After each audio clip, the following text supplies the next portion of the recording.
The retirement party was everything my father, Richard Hartwell, had ever wanted.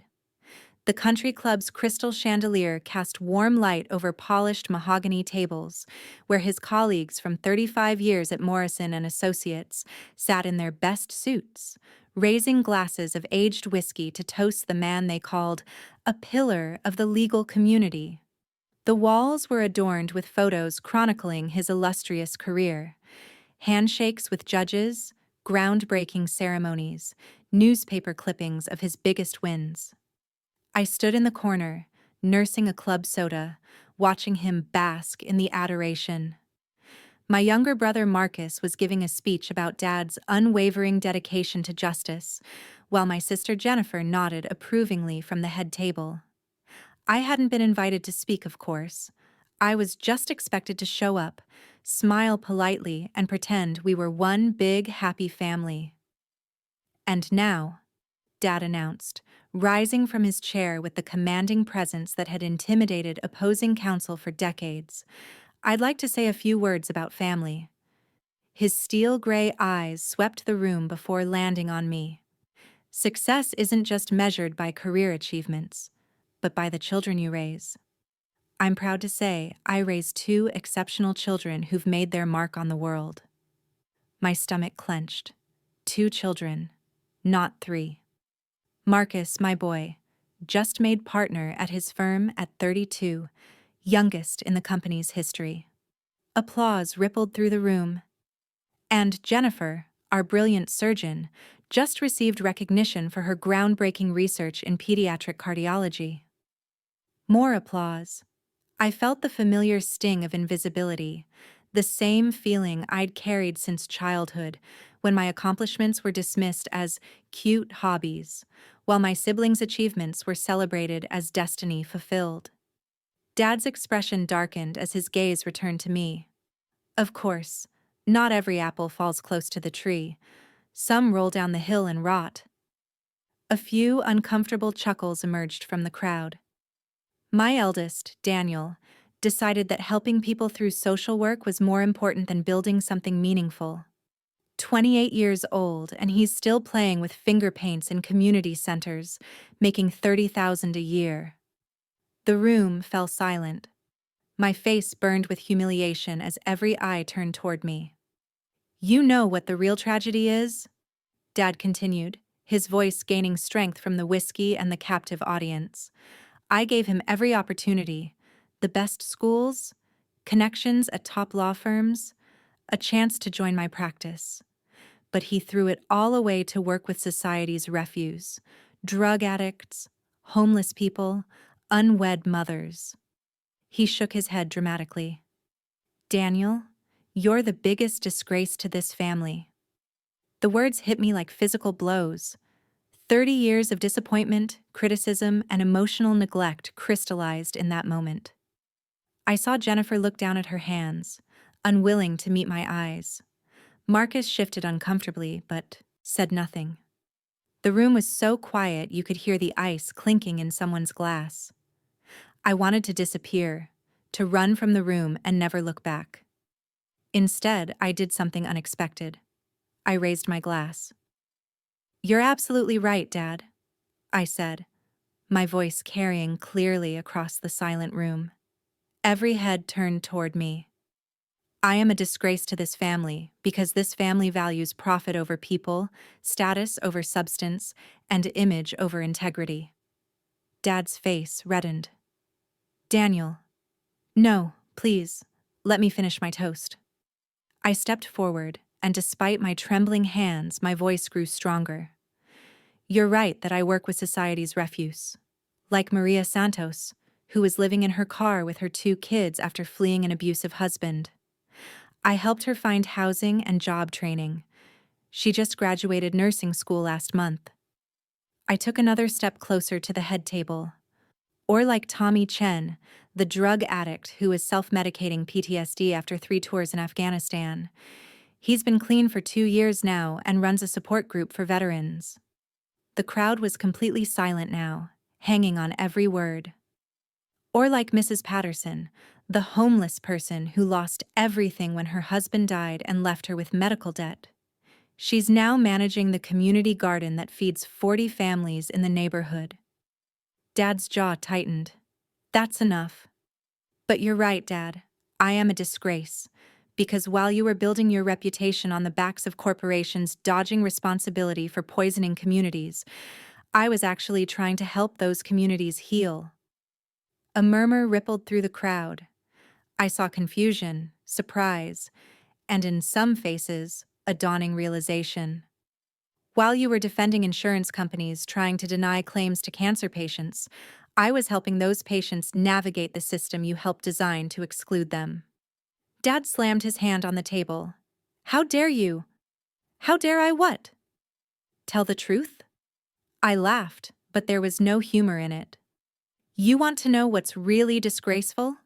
It's sitting in a room full of people celebrating a man who spent 35 years making the world a little bit crueler, a little bit more unfair, one billable hour at a time.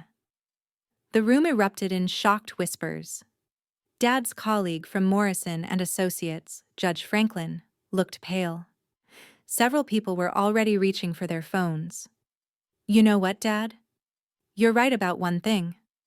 I did throw away the opportunity to join your practice, because I actually read the files on your desk when I was 16. The Morrison chemical case, where you helped them cover up groundwater contamination that caused birth defects in 3 counties. That was my first clue that maybe following in your footsteps wasn't the path I wanted to take. Dad stood up, his face now purple with rage. You ungrateful little... The Pemberton insurance scandal? Where you coached executives on how to testify so they could deny coverage to hurricane victims? I have copies of those memos, Dad. I've had them for years. The temperature in the room seemed to drop 10 degrees. I could see several of Dad's colleagues exchanging worried glances. These weren't just professional embarrassments. Some of this bordered on criminal conspiracy. You're bluffing, Dad said, but his voice lacked conviction. Am I? I pulled out my phone. Should I call Sarah Martinez at the State Bar Association? She's been very interested in reviewing those documents. Or maybe Jessica Wong at the Chronicle? She's been investigating corporate corruption in the legal system. Dad's face went ashen. He knew exactly which files I was talking about, and he knew what they could do to his reputation, his legacy, and potentially his freedom. You see? I continued, addressing the room but keeping my eyes on Dad. The real tragedy isn't that I disappointed my father. It's that it took me this long to realize that his disappointment was actually the highest compliment he could give me. I finished my club soda and set the glass down on the nearest table. Thank you all for coming tonight to celebrate a man who taught me, through his example, exactly the kind of person I never want to become. I turned toward the exit, then paused. Oh, and Dad? Those files I mentioned? They're already in the hands of the appropriate authorities. Consider it my retirement gift to you. The room exploded into chaos as I walked out. I could hear Dad shouting behind me, chairs scraping against the floor, and the urgent buzz of conversations erupting throughout the room. The next morning, I woke up to 17 missed calls and 43 text messages. The story had already hit the local news. Prominent attorney's son exposes alleged corruption at retirement party, read the headline on the Chronicle's website, accompanied by a photo of me walking out of the country club. My phone rang again. This time, it was Jennifer. Danny, what have you done? Her voice was tight with stress. I told the truth. You've destroyed him. The State Bar opened an investigation. Morrison and Associates suspended him pending review. His pension is frozen. Good. A long silence stretched between us. Finally, Jennifer spoke again. Some of those files, they could implicate other people too. People who didn't deserve this. Jenny, those people helped cover up environmental disasters and insurance fraud. They denied medical care to cancer patients and legal representation to sexual assault victims. They absolutely deserve this. But the family? What family? The words came out sharper than I intended. The family that's never included me? The family where I've been treated like a disappointment my entire life because I chose service over profit? Jennifer was quiet for a long moment. Danny, I'm sorry. About last night. About all of it. I should have said something. Why didn't you? Because I was a coward. Because it was easier to be the golden child than to stand up to him. I softened slightly. Jenny, you're a brilliant surgeon who saves children's lives. You don't need his approval to validate your worth. Neither do you. Over the following weeks, the investigation unfolded exactly as I'd predicted. The Morrison chemical cover-up led to a class-action lawsuit that resulted in a $200 million settlement for affected families. The Pemberton insurance fraud case was reopened, leading to criminal charges against 3 executives and a $50 million fine for the company. Dad's law license was suspended pending a full investigation. Morrison and Associates quietly forced him out to protect their remaining reputation. The retirement fund he'd been so proud of was frozen, while prosecutors determined how much of it came from illegal activities. The fallout wasn't limited to Dad. Judge Franklin, who had accepted bribes to influence rulings in the Morrison chemical case, was arrested and removed from the bench. 2 other attorneys at Morrison and Associates were indicted for conspiracy and fraud. Marcus called me after the first indictments were announced. "Are you happy now?" he asked, his voice hollow. "No," I answered honestly. "I'm not happy that it took 30 years for justice to be served. I'm not happy that hundreds of people suffered while Dad and his cronies got rich. I'm not happy that it took public humiliation to make him face consequences for his actions." "But you're not sorry." "No, I'm not sorry, are you?" Marcus was quiet for a long time. "I didn't know about most of it. The files you mentioned? I never saw them." "But you suspected something, didn't you?" Another pause. "Yeah, I suspected. But I didn't want to know."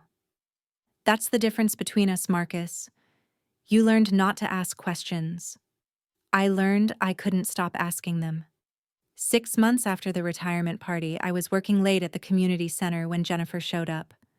She looked different, tired, but somehow lighter. "I quit," she announced, settling into the chair across from my desk. "Quit what?" "The hospital, the research position, all of it." I stared at her. "Jenny, you love surgery. You're brilliant at it." "I am. But I realized I was doing it for the wrong reasons. I was trying to be impressive enough to earn Dad's love, instead of just trying to help people."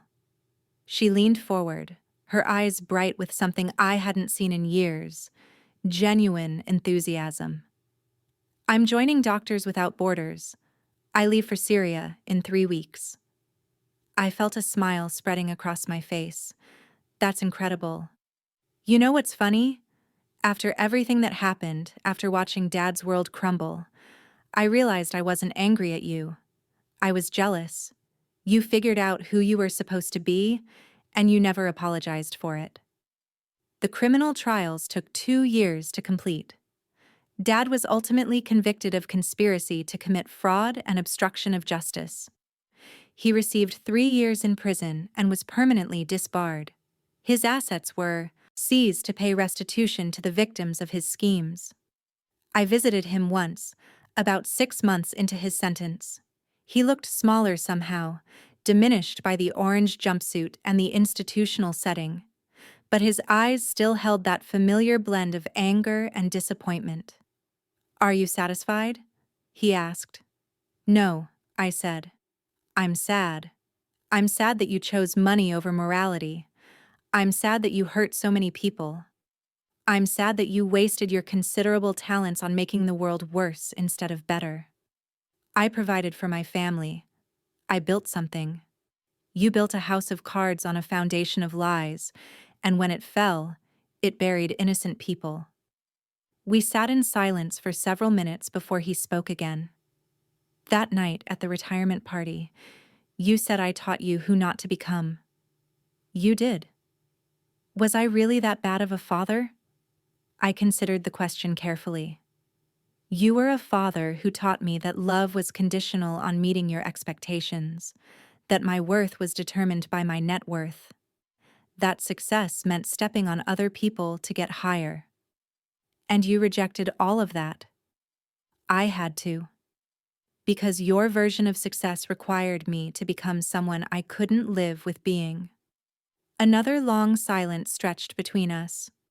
The work you do, he said finally, helping those people, does it make you happy? I thought about Maria Santos, who had just bought her first house. About Tommy Chen, whose veteran support group had prevented 3 suicides in the past year. About Mrs. Patterson, whose community garden had become a model for urban food security programs across the state. Yes, I said, it makes me happy. More importantly, it makes me proud. Dad nodded slowly, something shifting in his expression. Maybe I was wrong. About you being a disgrace. No, Dad, you were right. I am a disgrace to the family you tried to build, but I'm proud to be a disgrace to a family built on corruption, greed, and moral bankruptcy. I stood to leave, then turned back. But you could have built a different kind of family, one where love wasn't conditional, where success was measured by how much good you did in the world, not how much money you made from it. That family would have been proud to call me their son. 3 years later, I was promoted to director of the Regional Community Outreach Program, overseeing social services for 6 counties. It wasn't the kind of promotion that made the society pages, but it meant I could help develop programs that would lift thousands of people out of poverty, addiction, and despair. Jennifer had returned from her first overseas mission and was preparing for another assignment, this time in Haiti. She'd called me from Port-au-Prince, her voice crackling over a poor connection, to tell me about the children's hospital they were building from scratch. You know what I figured out? She said. Dad was right about one thing. Success is about the legacy you leave behind. He just had it backwards. It's not about what you build for yourself. It's about what you build for other people. Marcus had started doing pro bono work at his firm, focusing on immigration law and helping asylum seekers navigate the legal system. He'd never apologized directly for not speaking up at the retirement party, but actions spoke louder than words. Dad was released after serving 2 years of his sentence. I heard he was living in a small apartment across town, working part-time at a tax preparation service. He'd reached out once through Marcus to ask if I might be willing to have coffee. I wasn't ready yet, but I didn't rule it out entirely. Forgiveness was a process, not a moment. Sometimes I think about that night at the country club, about the moment I chose to raise my glass instead of walking away quietly. People often ask me if I regret it, if I wish I'd handled it differently. The answer is no. Not because I enjoyed destroying my father's career or because I took pleasure in his downfall, but because silence in the face of injustice is complicity. For 30 years, I'd been complicit in my own diminishment, accepting his narrative that my choices were disappointing, that my values were naive, that my work was meaningless. That night, I finally understood that being called a disgrace by someone whose values you reject isn't an insult. It's a badge of honor. The real tragedy would have been continuing to seek approval from someone whose approval wasn't worth having. The real disgrace would have been staying silent while he used the occasion of his retirement to publicly humiliate me one final time. Instead, I raised my glass to the truth. And in doing so, I finally freed myself from the prison of his expectations. Today, I measure success differently than my father did. Success is the single mother who gets her GED and finds stable housing. Success is the veteran who finds healing and purpose after years of addiction. Success is the community that comes together to support its most vulnerable members. Success is knowing that when I put my head on my pillow at night, the world is a little bit better because I was in it. That's not the kind of success that gets you invited to speak at retirement parties at country clubs, but it's the kind of success that lets you sleep peacefully, knowing you've lived according to your values instead of someone else's expectations. And that, I've learned, is worth more than all the approval in the world. In the end, my father was right about one thing: I am a disgrace to the family he built. But I'm proud to be a disgrace to a legacy of moral compromise and ethical failure. And that pride? That's something no one can ever take away from me. The glass I raised that night wasn't just filled with club soda. It was filled with 30 years of suppressed truth, finally given voice. It was filled with the courage to choose integrity over approval, justice over family loyalty, and authenticity over artificial harmony. I'd raise it, again in a heartbeat,